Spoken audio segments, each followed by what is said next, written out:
إبليسي. ما هو المعيار الإبليسي؟ أنا خير منه، خلقتني من نار وخلقته من طين. هذا معيار إبليسي، أنا خير منه. لكن المعيار المحمدي يزداد خشية، يزداد تواضعا، يزداد رحمة كما سمعنا، يزداد لطفا بالخلق. فكلما ازداد الإنسان من صورة تدين بتعلم أو بتنسك، بتعلم قراءة وفهم مسألة وحفظها، أو بتنسك قام الليل صام النهار، علامة الصدق في ذلك وأنها ليست مجرد صورة أن تظهر في أخلاقه وفي تعاملاته. وعلامة عدم الصدق في ذلك ألا تظهر في أخلاقه أو يظهر العكس.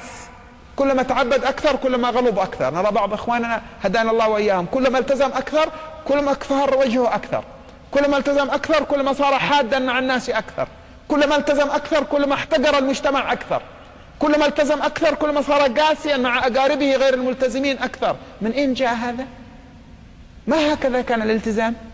بسبب عدم الربط أو غياب الربط بين صورة الالتزام في النسك أو صورة أخذ العلم وبين حقيقتها، وهي معاملة الله سبحانه وتعالى وشهود فضل الله عز وجل. إذا نحن بحاجة معاشر من يسلك مسلك التدين إلى نظرة صدق في أنفسنا. نراجع أنفسنا بالصدق. يا من أكرمك الله بالتردد على المسجد، ماذا أثمر ذلك لك؟ ما هي نظرتك للذين خارج المسجد؟ ستخرج الآن من المسجد بعد انتهاء الدرس، قد تجد وأنت راجع في الطريق شبابا في حالة سيئة. هذا الذي يرفع صوت المسجل على أعلى صوت ويزعج 5 أو 10 سيارات من حواليه في صورة غناء صاخب ولا يبالي ويرفع صوته بأشياء غير لائقة. كيف ستنظر إليه؟ هل ستنظر إليه بنظرة إشفاق ورحمة؟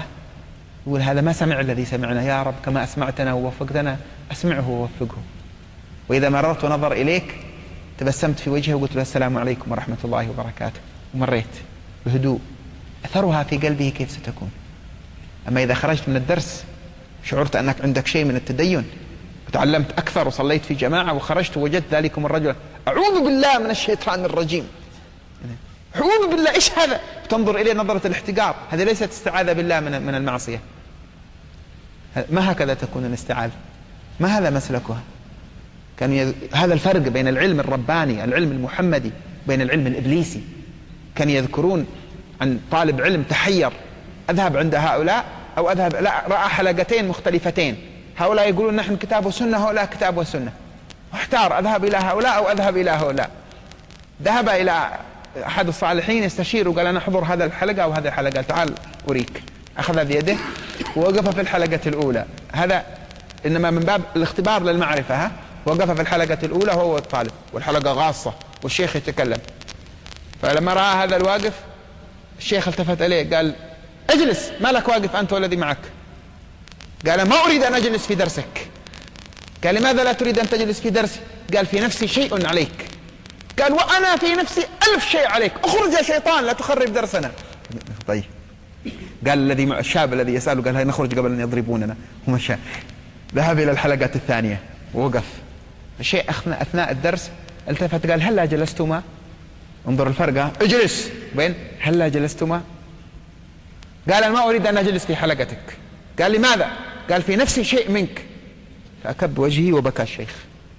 قال إنا لله وإنا إليه راجعون، استغفر الله وأتوب إليه، لعل الله أطلعك على بعض معايبنا التي سترت، استغفر الله ونتوب إليه. وبكى الشيخ. فالتفت هذا الواقف إلى الطالب الذي يسأله قالوا ها في أي حلقة ستجلس؟ عند من؟ هنا ولا هنا؟ فمقياس التدين يظهر في خلق المتدين. إذا كنت تشعر أنك احترت، هؤلاء يقولون نحن على حق وهؤلاء يقولون على حق، انظر إلى الأخلاق.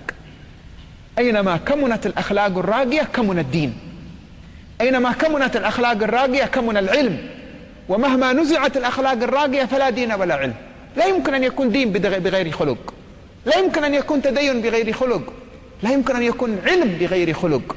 فكل علم أو تدين لا يثمر في أهله خلقا هناك خلل في تدين أهله أو في تعلم أهله، وهذا مقياس. لا نأخذه لنفكر نقيس الآخرين، نأخذه لنقيس أنفسنا نحن.